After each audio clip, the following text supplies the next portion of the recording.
Bismillahirrahmanirrahim. Assalamualaikum warahmatullahi wabarakatuh. Saudara-saudariku sekalian yang dimuliakan dan dicintai Allah Subhanahu wa taala. Waspadalah, inilah penyebab jin dendam kepada manusia. Saudara-saudara sekalian, pada sesi yang telah lalu kami telah menjelaskan tentang beberapa ciri-ciri tanda gangguan jin atau bagaimana proses terjadinya gangguan jin dan masuknya ke dalam diri seseorang. Nah, di sini saya akan menjelaskan tentang apa penyebab jin dendam atau marah kepada kita.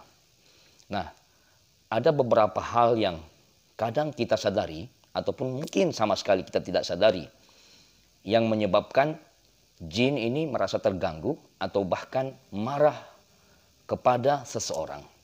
Ya.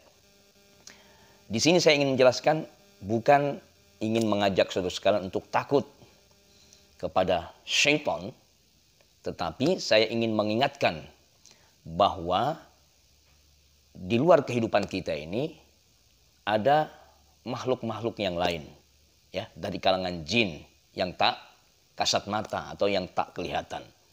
Nah, sesungguhnya jin memiliki komunitas, sama halnya dengan manusia. Mereka pun bertempat tinggal, mereka juga berkeluarga, mereka kawin atau menikah, mereka juga punya pasar, mereka juga punya kehidupan selayaknya manusia, cuman berbeda dimensi. Nah, ada beberapa hal yang menyebabkan jin ini terganggu atau bahkan bisa merasa tersakiti akibat ulah manusia. Apalagi orang-orang ini tak pernah melibatkan Allah di dalam setiap ucapan maupun tindakan-tindakannya. Penyebab pertama, jin bisa dendam ataupun marah kepada seseorang. Yang pertama adalah ketika kita membuang air panas di sembarangan tempat atau di tempat yang kosong, di tempat yang memang di situ terindikasi ada komunitas atau tempat jin, ya, membuang ke tempat secara serampangan atau sembarangan. Atau bagi saudara-saudariku sekalian yang mandi, ya, pada saat kita mandi menggunakan shower, ada air panas di dalamnya, ya, atau air yang agak hangat, maka waspadalah, berhati-hatilah, ya, sebelum kita memulai mandi, maka ada baiknya air yang akan kita alirkan ke dalam shower, ya, khususnya air panas ini, kita memakai air dingin terlebih dahulu, dinyalakan, barulah kemudian air panas. Dan jangan lupa, pada saat kita membuang air panas ataupun ingin mandi, bacalah, ya, doa masuk kamar mandi, ya. Dan pada saat kita mandi, jika tak ada toilet di dalamnya, bacalah bismillah. Itu yang pertama, penyebab jin dendam pada manusia. Kenapa demikian? Karena air panas ini bisa saja, ya, mengganggu atau bahkan bisa membuat mereka panas, ya. Yang tidak kita sadari terkadang saat kita membuang air panas, mereka pun walaupun dimensinya berbeda, tak nampak, tetapi mereka pun bisa merasakan, ya. Selayaknya kita ketika tersiram air panas, mereka pun juga merasa demikian. Yang kedua, ya, penyebab jin dendam pada manusia karena kita sering buang air kecil atau kencing sembarangan tempat. Dan ini tentu juga sudah diingatkan oleh Rasulullah. Di dalam hadis yang masyhur dijelaskan, kita dilarang untuk kencing sembarangan tempat atau di tempat-tempat yang berlubang, ya.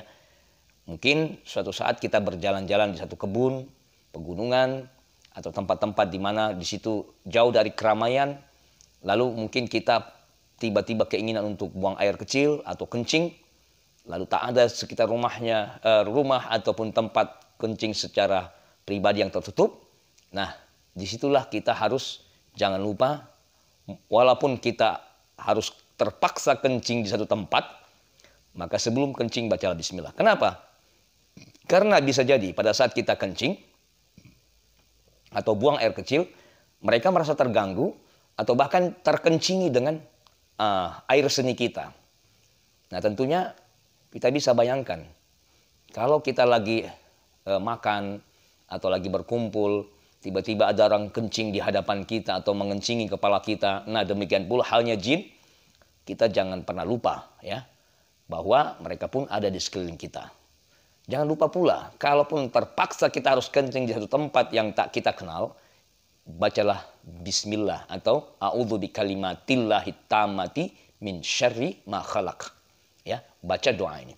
Yang ketiga, penyebab jin dendam kepada manusia karena diantaranya adalah kita biasa melempar-lemparkan atau mengobrak-ngabrik satu tempat. Contoh, nah ini kebiasaan anak-anak kita nih. Maka tak ada heran ada beberapa kasus ya pasien yang kami ruqyah, khususnya dari kalangan remaja atau bahkan anak-anak. Mereka ini tiba-tiba merasakan sakit yang amat sangat ya di kakinya atau di tangannya.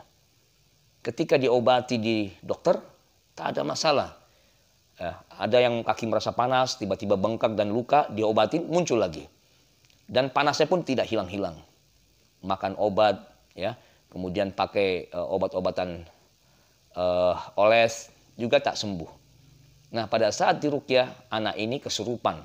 Atau anak ini berbicara bahwa saya ini pernah terganggu dengan anak ini, akibat dia melempar atau menginjakkan sarang atau tempat rumah-rumah kami yang ada di satu kebun atau satu bukit ya, seperti itu.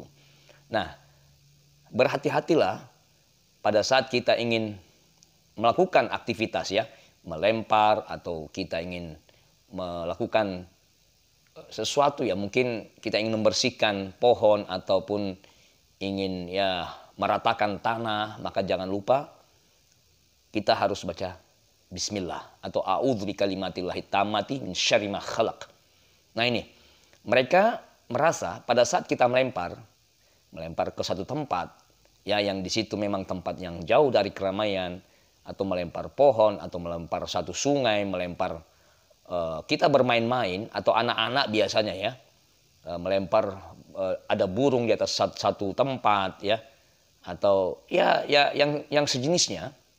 Ternyata yang terkena itu adalah anak daripada si jin, atau mungkin jinnya yang sedang mereka berkumpul. Oke, ya. Nah, ini penyebab selanjutnya adalah karena kita kencing sembarangan.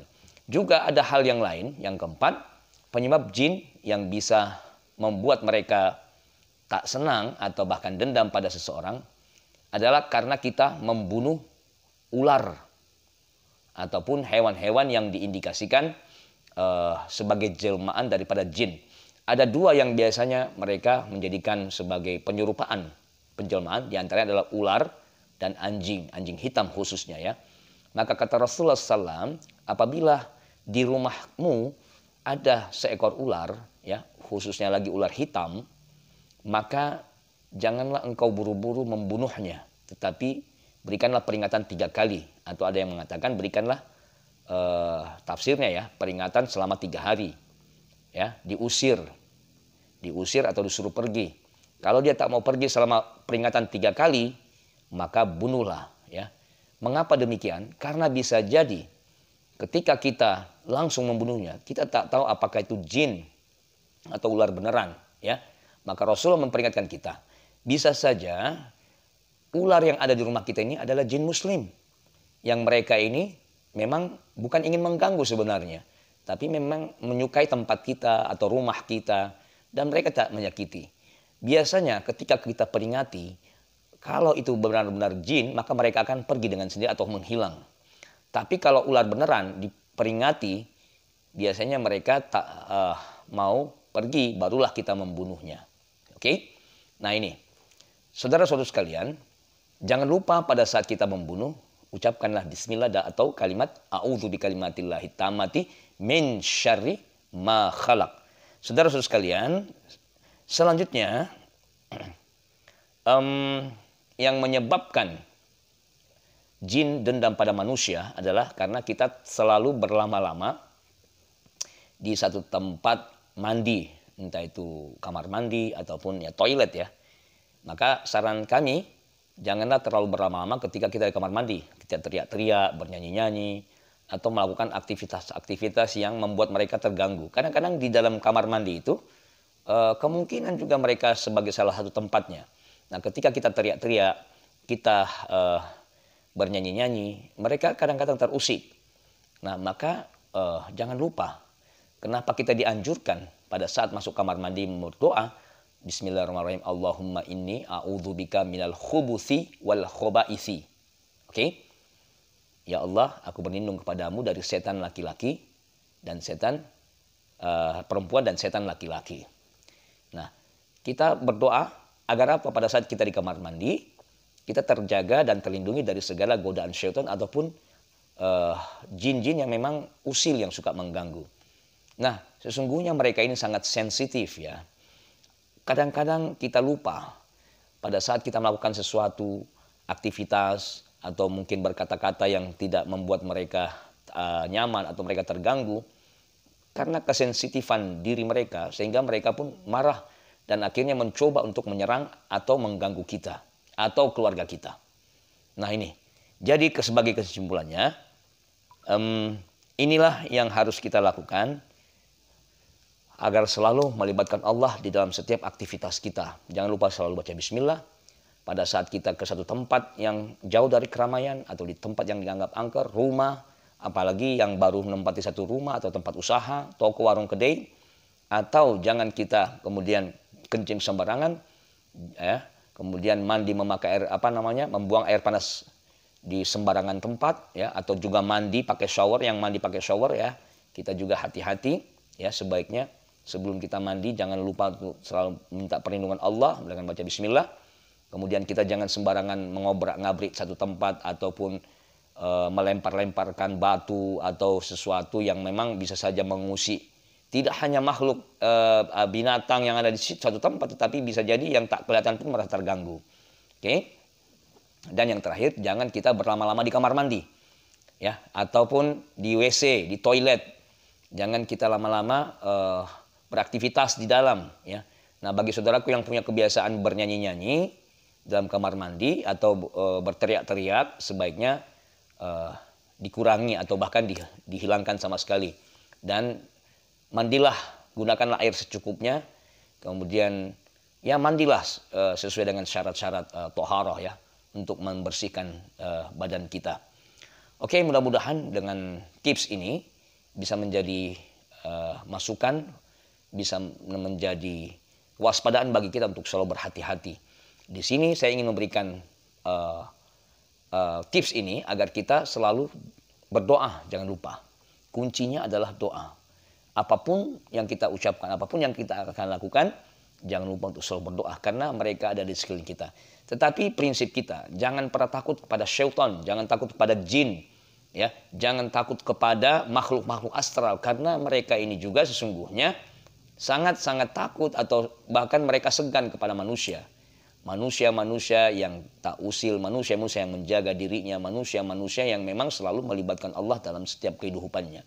Termasuk saudaraku yang sudah ada indikasi jin, gangguan jin atau sihir, bisa jadi kemungkinan hal-hal ini pernah dilakukan, ya. Nah, jadi kenapa portal kita ini jebol, portal badan kita atau portal gaib kita ini terbuka? Kemungkinan juga diantaranya faktor-faktor ini, ya. Faktor ada penyakit hati, faktor ada laku lampah kita, ucapan perbuatan kita yang menyalahi aturan atau mungkin bahkan pernah mengganggu kehidupan mereka. Nah, wallahu a'lam. Mudah-mudahan bermanfaat. Jangan lupa untuk selalu lakukan terapi ruqyah mandiri di channel kami, di channel Quranic Terapi. Dan semoga Allah selalu menjaga kita, melindungi, merahmati, dan menyembuhkan segala penyakit-penyakit kita. Terima kasih, jazakumullah khairan katsira. Bagikan video ini kepada saudara-saudara kita yang lainnya di grup WhatsApp, Facebook, dan media-media sosial lainnya. Al-Fakir mundur diri. Assalamualaikum warahmatullahi wabarakatuh.